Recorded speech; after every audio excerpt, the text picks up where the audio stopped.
Welcome in. Hope you got your flannel shirts and your Doc Martens on. We are headed for the 90s. This is the Fright Club podcast. I'm Hope Madden. And I am George Wolf, and we're from madwolf.com. And we've been doing a little time traveling the last few weeks. We took a detour here or there, but we did the best, our favorites of the 70s, of the 80s. 60s. The 60s. We did do the 60s all the way back, but then we went to my favorite decade, the 70s, your favorite decade, the 80s. I don't know whose favorite decade the 90s is, but we're going there now because I'll be honest with you. When I think about the 90s, true or not, I think weak in music and in movies all around. I just think weak. Is that right?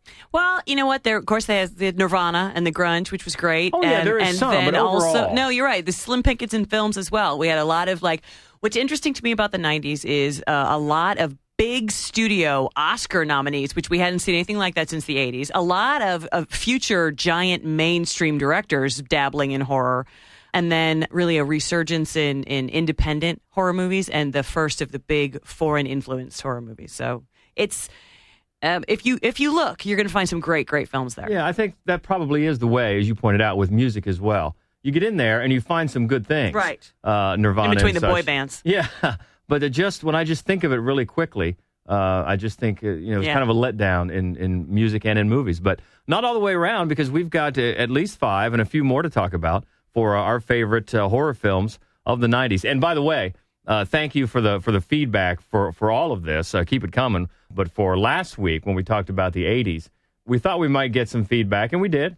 Yeah, but you know what? Most of it was, I thought we were going to get smacked. I thought it was going to be a smackdown. It wasn't too bad, but you know what? I want to shout out to a new listener, Knack He's at Knack and he listened, and then he listened back to a couple of older podcasts, and he actually had an interesting thing to say about, we did one a few weeks back on documentary style films. It was, we talked about What We Do in the Shadows, and then other good documentary style horror films.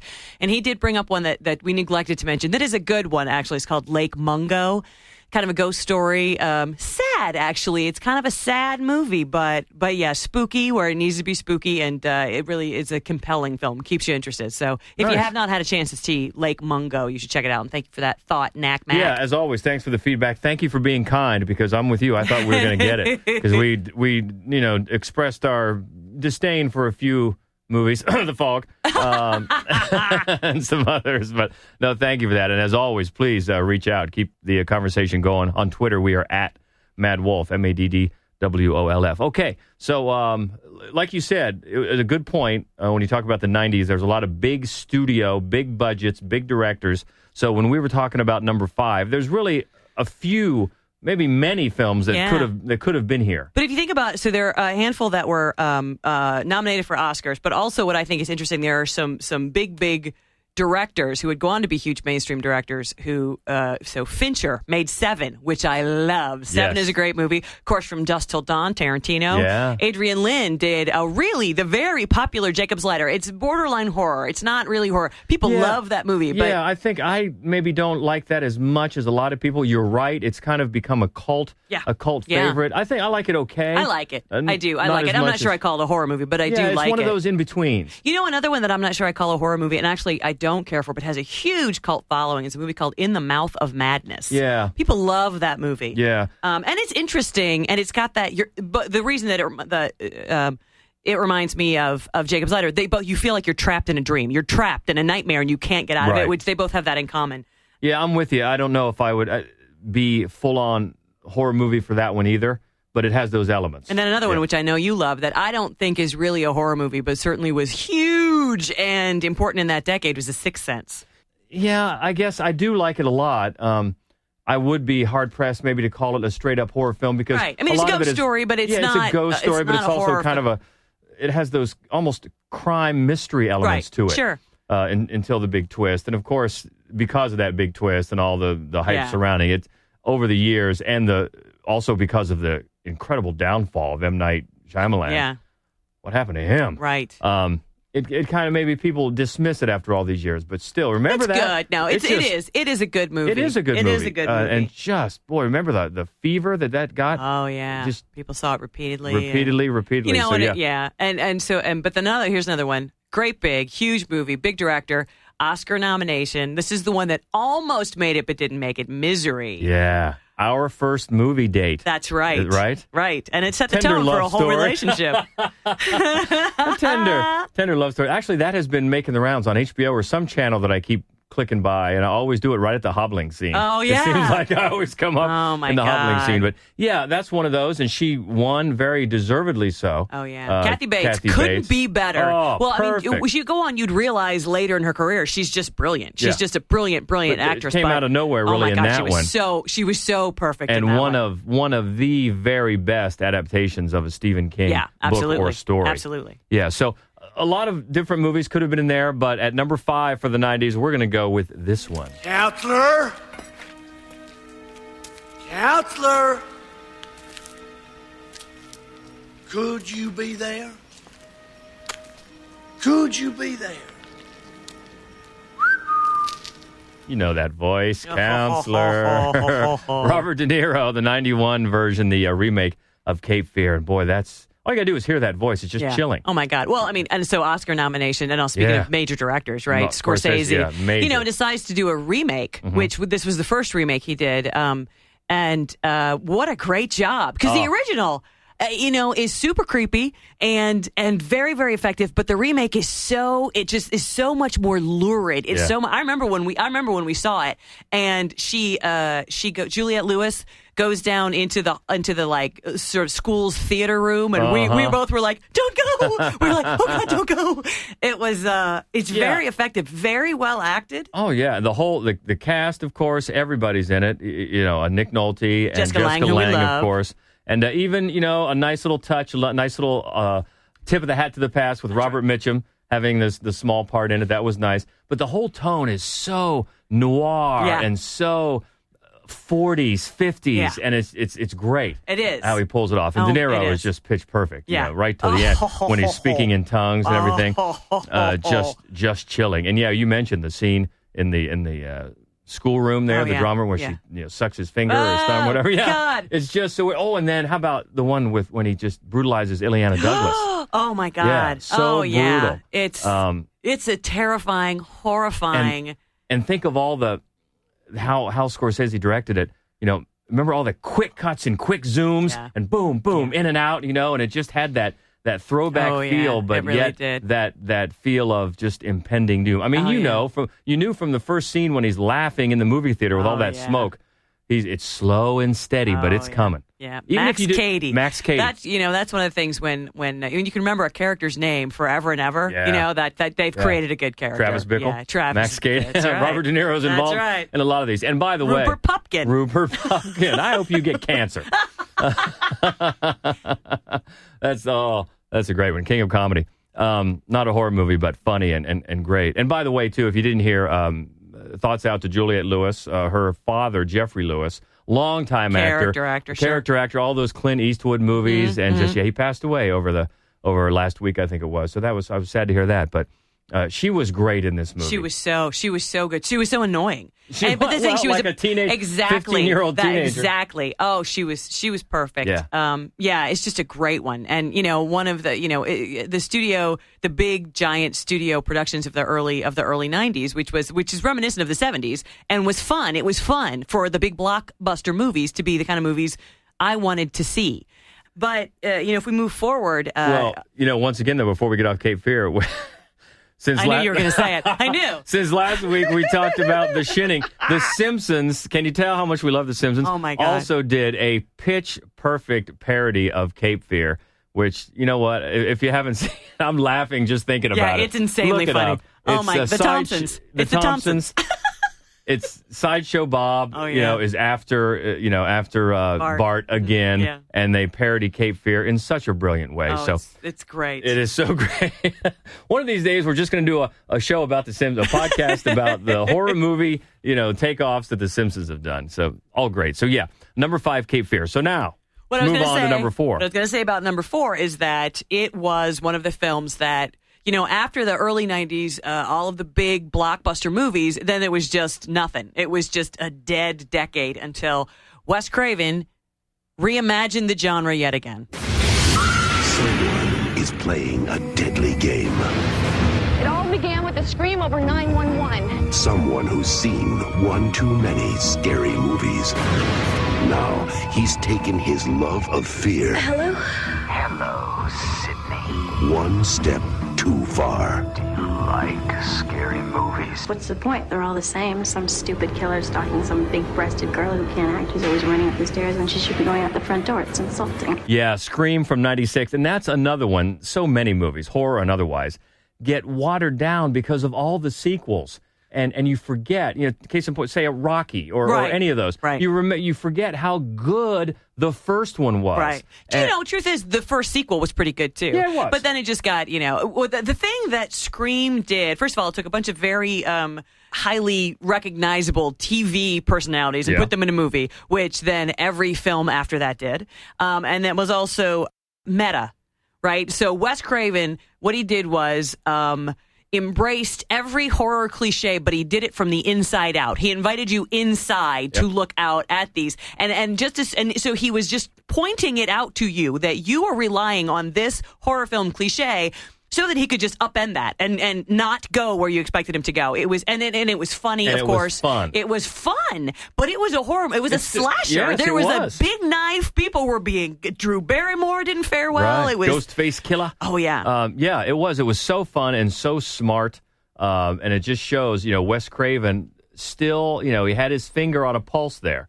And it was really, really well done to go back and watch that first one now. Yeah, Kevin Williamson wrote it, and he would go on to do that whole TV series, The Following. Yeah. And a couple of other things. But he, what he did with this script, which I don't think anybody could have directed as well as Wes Craven. Because, so Henry Winkler is the school principal. That's great. Who's the school janitor? Freddie. So it's a guy in a red and green sweater, all grumbly. I mean, it's so just great. Yeah. And everything about watching Jamie Lee Curtis on Halloween, and I mean, it's everything about the movie was so much fun.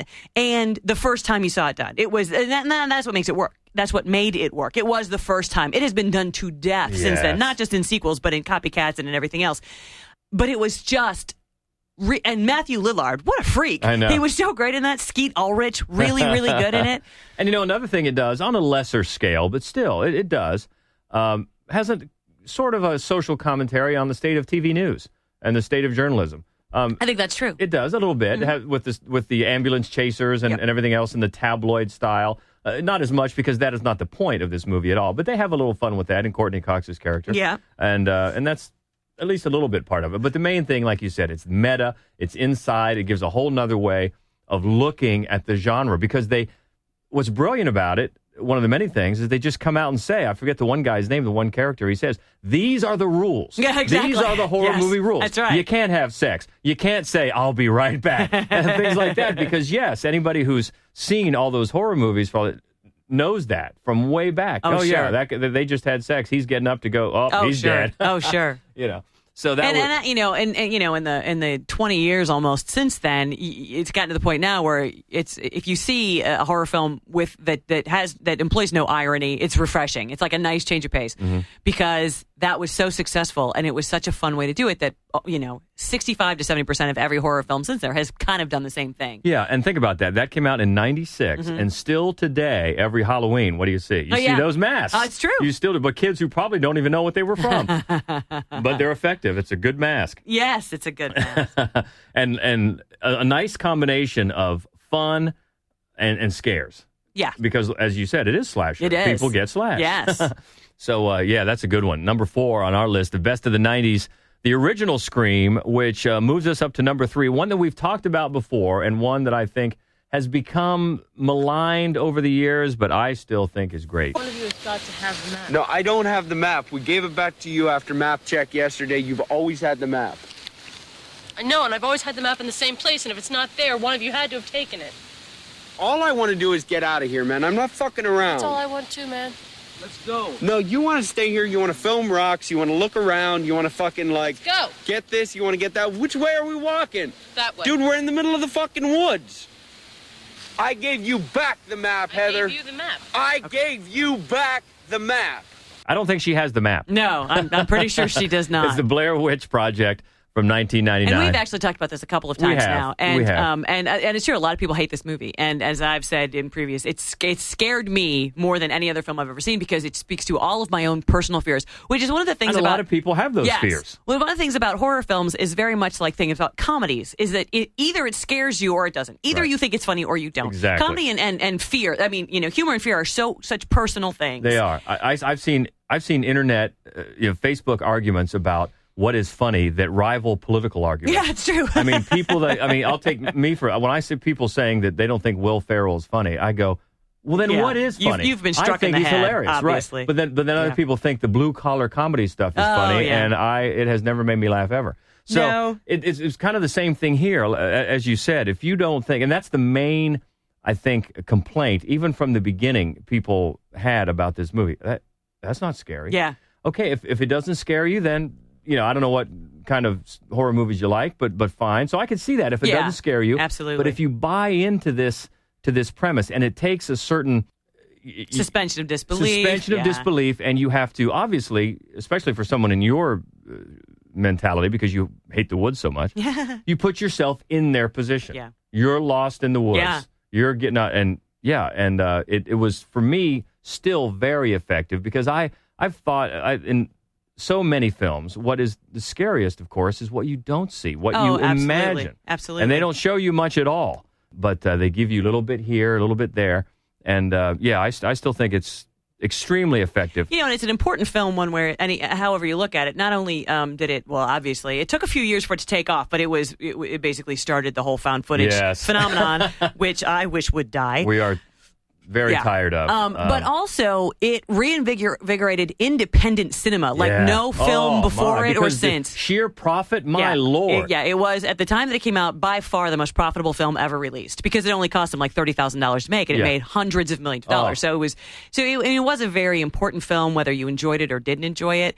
And you know what? Actually, you might think that those people want to do something. We've mentioned this before, too, but Joshua Leonard, the first to not make it.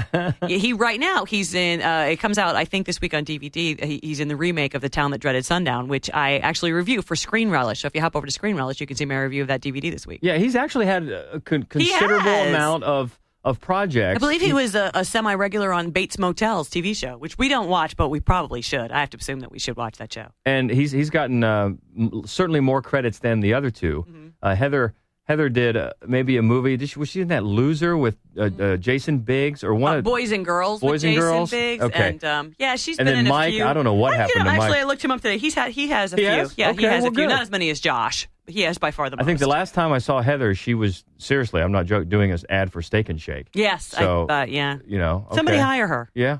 Yeah. But anyway, back then, they were on every magazine cover, and because there were so many people, and we've talked about this before, who, in the early going, at least, really believed the story. Yeah. Basically, they thought they were seeing a snuff film. They were. And think about that today, because we've had so many years of, the internet explosion. But back then, in the social media infancy, I guess, how something like that, it was a brilliant marketing ploy. It was. And people just bought it. We've talked about this before. My cousin said it was real. I'm like, no, it's not. Yeah. But it was brilliant and took off like that. And you got. And even that, though, even that marketing campaign is somewhat reminiscent of Cannibal Holocaust. Is that one of the reasons? Not only was it also a found footage, but the director was in fact charged, and he had to produce one of the actresses live in the courtroom because they thought that she'd been killed on set. So there are a lot of ways that it resembles Cannibal Holocaust, except that, and I've been on record saying this before, Cannibal Holocaust sucks.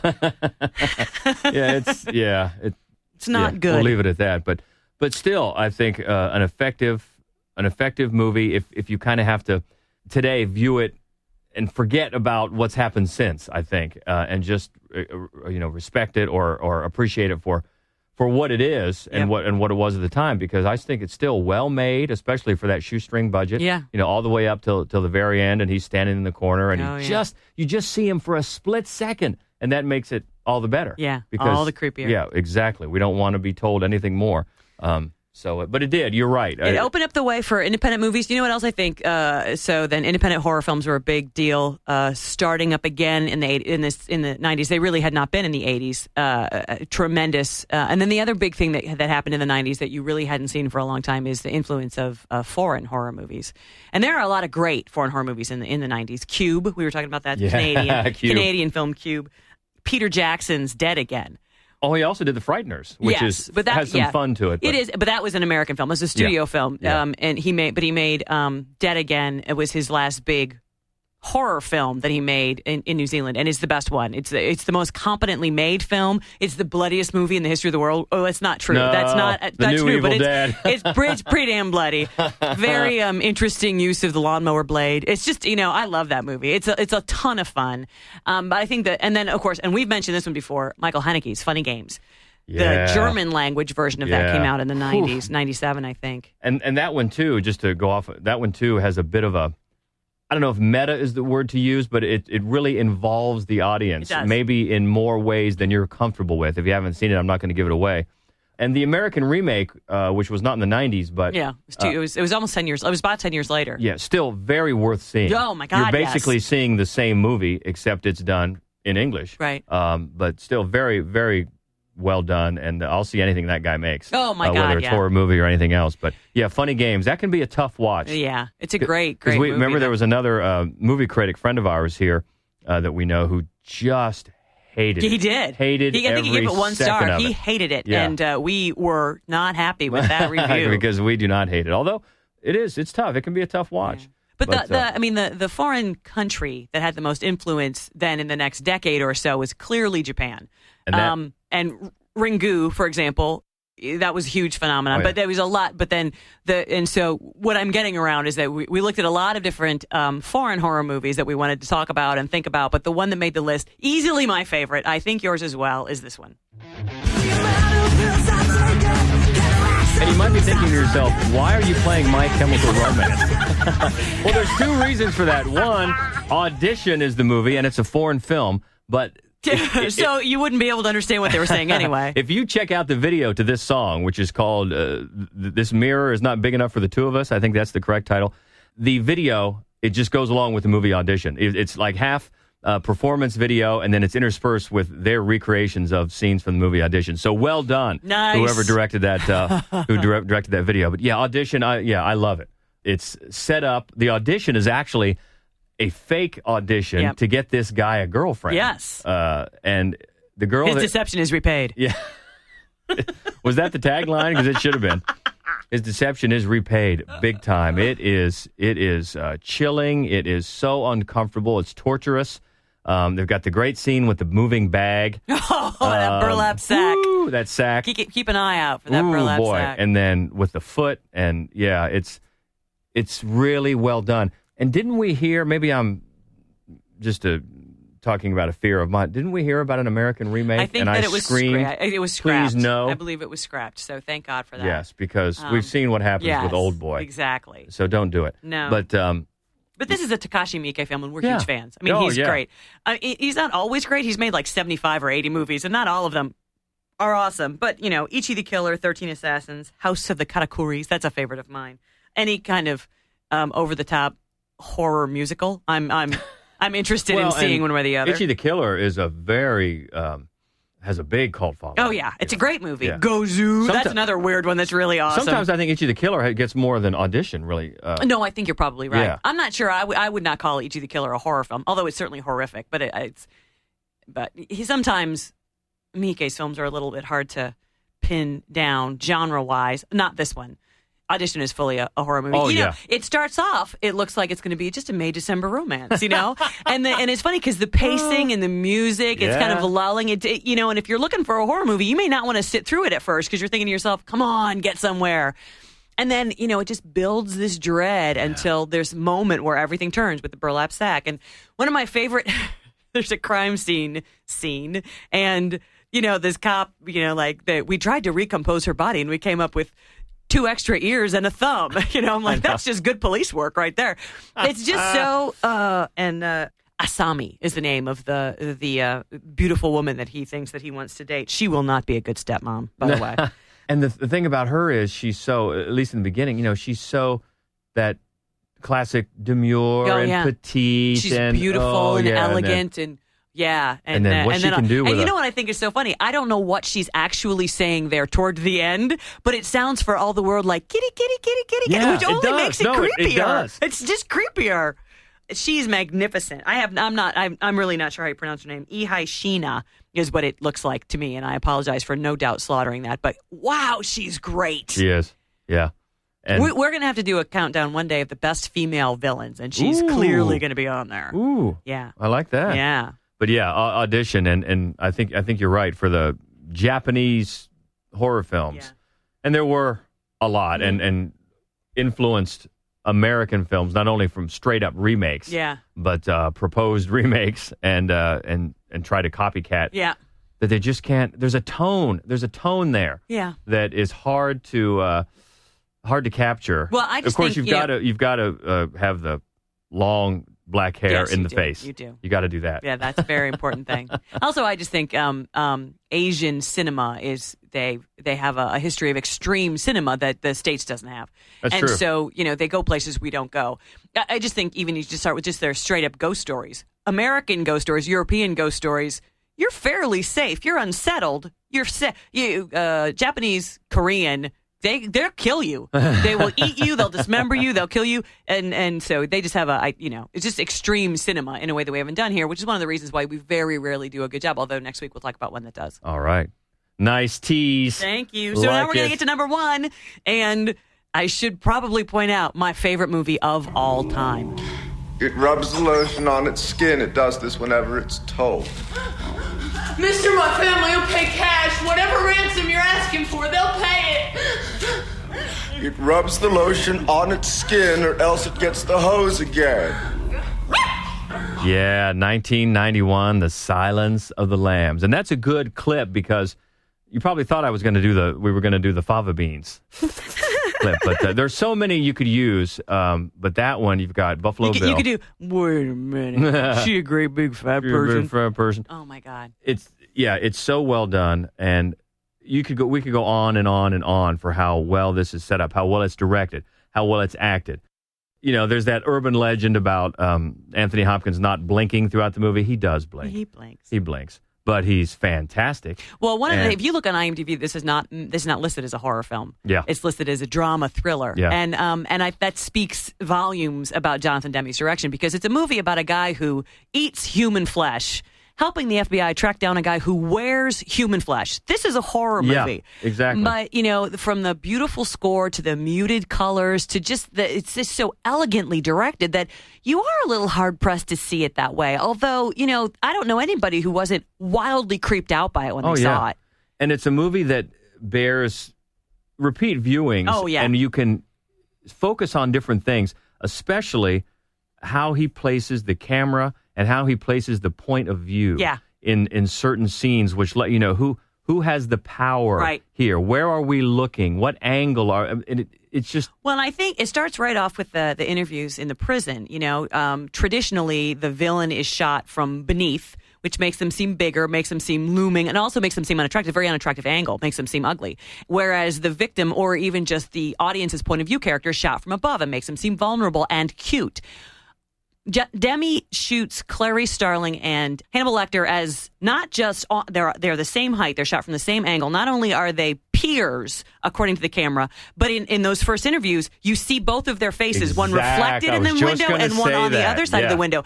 So it's like the camera is suggesting to the audience these two have something in common. And since she's our vehicle in, we have something in common with him, and that's very unsettling. Now, the other thing I think is very fascinating is if you were to compare the two villains, because where Hannibal Lecter is all intellect, which is super creepy, the whole time he's smarter than me. He will outwit me and eat me. And the reason that's scary is because we are part of a food chain. It's like what our deepest, primalist fear is being eaten because we are part of a food chain. So there's something really, really unsettling about that. Whereas the underappreciated Ted Levine, was he brilliant, right? Yeah. And kudos to Jodie Foster for mentioning him in her speech. Yes, because, in her Oscar acceptance speech, that's right. He was fantastic. And he's all animal. He's unseemly. He's big. He's all animal as opposed to Hannibal Lecter, who's all intellect. And, you could go on for decades. This is the greatest movie. This is such a well put together movie. It really is. Yeah. And it's one of those movies where it really makes you realize, especially with repeated viewings, the tremendous impact a director has on a film and how it can succeed and how it can get under your skin on a, no pun intended, in a subliminal way because of those little camera tricks and how you're viewing things. And I'm so glad you brought up that little double exposure because in that interview where you see both faces at the same time, that's so true. Yeah. And it's a movie that just has a great director's stamp all over it. Much the same way that we talked about The Shining. Sure. That has those things that are sometimes too dissected, and we talked about those crazy conspiracy theories. But this it's so well put together. The acting impeccable, of course, but just the way it leads you on that journey through, those tight corridors and how they go back and forth. Oh my God! So there are so many things. Like, what's in the bathtub? What's in that bathtub? Yeah. There are so many things. It's and even. I don't mean to cut you off, but even little scenes like when they're at the not the autopsy, but there's the dead body and the wake. They're at the they find the cocoon thing and how she's being treated by the local rednecks, those law enforcement. And again, it's power, and she points it out. Yeah, she does to Crawford. Yeah, you treated me, and he says, yeah, point taken. But that's all part of this, this power struggle in each scene. Who has the power? Where's the camera? And who you're identifying with. That's a really good point. Yeah. Because it could make you uncomfortable because you could almost find yourself almost pulling for him. I know. And then, I can't do that. The more time you spend with Buffalo Bill, the more you are identifying with Hannibal Lecter. Yeah, the more, exactly. It's like, I'm not like this guy, that's for sure. And part of it, you can't predict what he's going to do. You have no, he's like, oh, he's got a well in his basement. Oh my God. And then, and it's from the trailer. Yeah. It puts the lotion and he's got a dog and it's just, no, I didn't expect him to be this when I saw him answer the door earlier. Like, no, I had no idea that this big lumbering man was going to be dancing later in a squeeze position. I mean, it's so well thought out. And of course, a lot of that is the Thomas Harris novel, clearly. Oh, yeah. And then the adaptation, which also won an Oscar. The film won 5 Oscars. Yeah. And I remember at the time, people having a problem, a horror movie winning. No, I know. Because at the time, they were up in arms because it was so bloody and so dark, can win. But that should have no bearing on the fact of how well put together and how well constructed a film it's was. It's a flawless movie. It's so good in so many ways, whether a horror film or not. So obviously we have great respect for Silence of the Lambs. We do. And you know what else? If you're looking for a band name, Sergeant Pembry's Removable Face. Yeah, Sergeant Pembry, if you remember, it's Jim Pembry, damn it, talk to him. And then he tells him he's going to be fine. How did Lecter not crack up laughing? It's hard to say. I'm going to be fine. But and remember the scene when after he escapes and they come in to find him flayed, flayed and displayed with that light and how it's shot. Oh my God! You just go on and then. I mean, it's basically a gorgeous shot of a man who is hung in front of a cage with his intestines everywhere. Yeah, it's.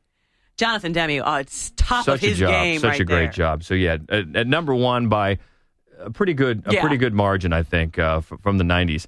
Silence of the Lambs. So all right, what did we miss? And do you agree, disagree? You hate Blair Witch Project? Let us have it. Keep that conversation going. As I like to say, we're on Twitter at Mad Wolf.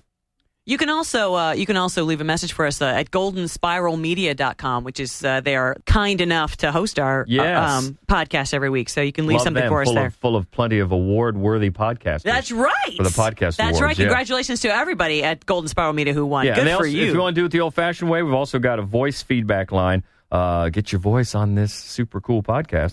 304-837-2278. So lots of ways, and I know everybody that's into horror movies likes to talk about them. So let's do that. And talk about the best movies of the best horror movies, our favorites anyway, of the 90s and your favorites. And maybe do you agree that we just think as a whole the 90s is kind of weak on that? Although it certainly, as we said, has its great moments here. But the little weak. You know what though? So we're gonna jump to the first decade of the 2000s next week, and that is a hit or miss decade because of the rise of horror porn. Yes. On the other hand, my short list has already got 34 movies on it. Well, the short list. I'm glad it's the short list. We're going to have to do some editing between now and then. We may just stay in this studio until next week. So that's good. That's to look forward to, how we get that down to 5, I think. Yeah. It's going to be a chore. The best of the 2000s next week. But, boy, it's fun. It's fun to keep it going. So we hope to hear from you. And until then, I'm Hope Madden. And I am George Wolf. And this is the Fright Club Podcast. Until next week. Stay frightful, my friends.